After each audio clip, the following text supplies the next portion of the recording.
ആലപ്പുഴ മാന്നാറിൽ വൃദ്ധമാതാവിനെ മർദ്ദനത്തിനിരയാക്കിയ മകൻ അറസ്റ്റിലായി. ചെന്നിത്തല സ്വദേശി ഷിബു സൈമണിനെയാണ് മാന്നാർ പോലീസ് അറസ്റ്റ് ചെയ്തത്.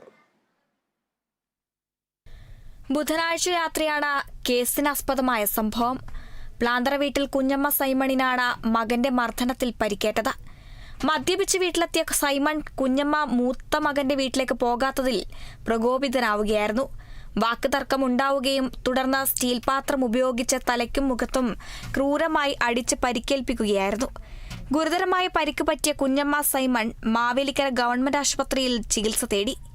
നാട്ടുകാർ അറിയിച്ചത് അനുസരിച്ച് മാന്നാർ പോലീസ് ഇൻസ്പെക്ടർ ജോസ് മാത്യുവിന്റെ നിർദ്ദേശപ്രകാരം SI ബിജുക്കുട്ടന്റെ നേതൃത്വത്തിലുള്ള പോലീസ് സംഘം സ്ഥലത്തെത്തി പ്രതിയെ അറസ്റ്റ് ചെയ്തു. കോടതിയിൽ ഹാജരാക്കിയ പ്രതിയെ 14 ദിവസത്തേക്ക് റിമാൻഡ് ചെയ്തു. Kerala vision news, Alappuzha.